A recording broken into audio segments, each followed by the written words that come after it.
Why can it seem so difficult to find balance sometimes? Why do we have such a difficult time? Well, one of the perspectives I've gained, especially as becoming more of a teacher, and we are all teachers, is that when we get thrown back and forth between different perspectives or levels of balance, we are actually continually learning. Because remember, we are both a teacher and a student. And going back and forth from different perspectives in this illusion allows us to gain a deeper understanding, which helps us become better teachers. Teach, learn, teach. The more I teach, the more I learn. The more I learn, the more I teach.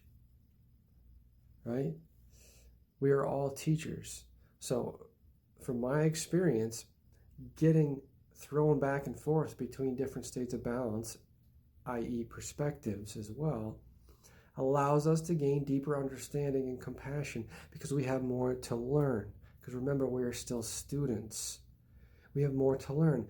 And when you have a teacher, would you rather have a teacher who has been through the shit and is teaching from a level of understanding, or would you rather have a teacher who's just read about it and repeating it?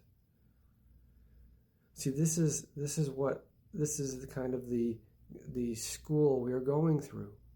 We have to constantly shift perspectives to gain deeper understandings of things until we reach a point where we don't have to, where we've reached a deep enough understanding of certain perspectives that we don't need to go back and forth anymore. So it's all about balance and just to observe. All there really is to do is observe, no matter what you're doing. Like, for instance, I've been smoking a little bit of weed, a little bit of tobacco. You know what I mean? Sometimes I stop smoking it for a long time as part of purification. But again, all you really can do is observe, not judge yourself, because that means you're identifying with the doer. But we're not really doing anything. We're our chemistry and conditioning running off. So if you're acting a bad way and you're focused on bad habits, well, there's nothing to really do but observe, because when we start to practice presence, we come back in balance and those bad habits will fall off. Presence fixes everything. Stop thinking, presence, surrender, and solve all of your problems.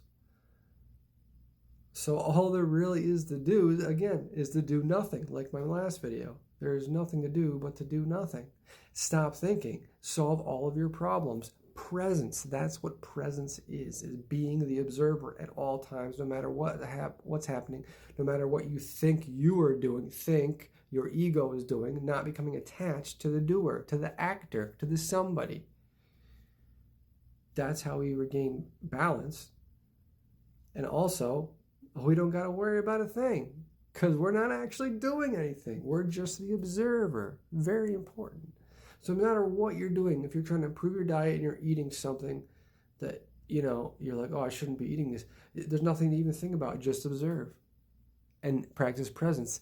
And through presence, I've noticed this in my own experience. The more I'm present, the better my balance is. And the better I can focus on purifying the body, right? And the more calm my mind is, the more I'm present. I've noticed this directly in my own experience, because presence always fixes everything. So that's all there really is to do, is get back to presence. But we really have nothing to do. There really is nothing to do but stop thinking, because it's nature running off. Just observe. So if you're doing something, remember, there is no good or bad. They're just things we do to cope with being out of balance. But this is just our chemistry or our conditioning, doing it. So whatever we're doing, it's based off of our chemistry, which has been purposely destroyed to create a self-limiting population. That's a different video. We live in a self-limiting population. We have these, entities suppressing humanity through the toxic food system. So anyway, we're just chemistry and conditioning. We're reacting to our chemistry. Our conditioning is reacting to our chemistry, and our conditioning is reacting to everything else. And so all we have to do is observe that, because there's nothing to do. We're not doing anything. If we think we're doing something, it's because we're thinking, because you're attaching yourself to the actor, to somebody. So if we stop thinking, there is no actor. If we stop thinking, we're just observing things happening with ourselves and with others, right? We're just observing it. That's all there is to do. Stay in the center of the circle and allow all things to take their course. Observe. We just don't want to become attached. We don't want to think. Remember, that's why, so how do we regain balance and get back to presence? Facilitate a state of peace. Reconstitute and empty the mind, right? This is how we do it. This is how we remove the aggravators. That's why the sea of stimulation is so important to understand. We are born into a sea of stimulation, aggravation, and information, which aggravates and stimulates the thinking mind, the cycles of thought, which has us identifying with the actor and the ego, which takes us out of presence, which just has us thinking we're somebody we know. It has us thinking we're somebody doing something, has us thinking we know, has us thinking we're in control. And when we think we know, we're easier to suppress. So all of this works together.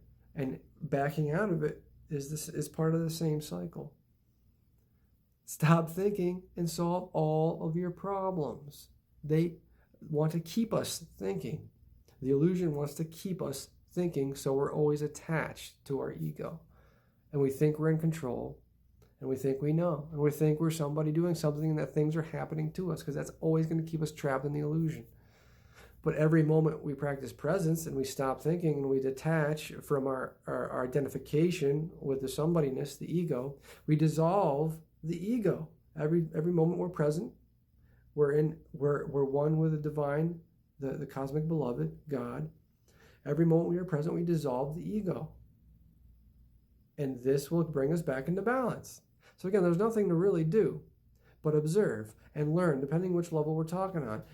Like I was saying in the beginning, the reason we have a tough time balancing sometimes and going back and forth between different perspectives and levels is because we need to gain a very deep understanding of certain things. Because if we are to become good teachers to help others gain better understanding, then we need to have the deepest, most comprehensive experience and gain a true, deeper understanding, and not just reading about it and observe and then repeating it.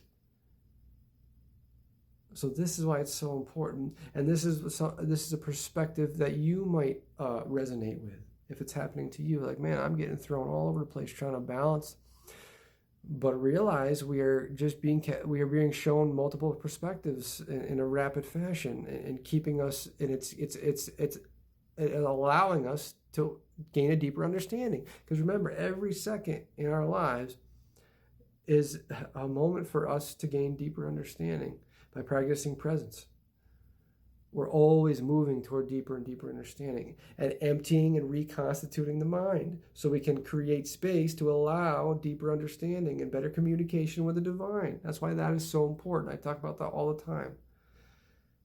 Like, I don't really read books. Not that I won't read a book. If the divine presents a book to me and I'm like, wow, this book came out of nowhere and it kind of seems like I should read it, then I'll probably read it, right? But otherwise, I don't have a stack of books like, all right, book next. I have before, but now I've reached a point where I'm trying to empty the mind and allow the deeper understanding to come as I empty the mind and facilitate a state of peace and purify the body. So don't worry about it if you're getting tossed all over and you're having a hard time balancing. Remember, we have a lot to learn. There's nothing to do. There's nothing to judge or be mad about, no matter what you're doing. The only thing there is to do is observe. Because it's just your chemistry and conditioning. It's your nature running off. You were always going to do what you're doing, any habit or eating or acting or activities. You were always going to do them. You couldn't do anything else because you're just nature running off. It's your chemistry and your conditioning. So all you have to do is observe. Because when you observe, you're staying present and you stop thinking and you're detached. That's it, my friends. I just got to keep reminding myself that. So thank you for joining me. Thank you for joining me tonight. I am God's eternal love pouring forth. Namaste.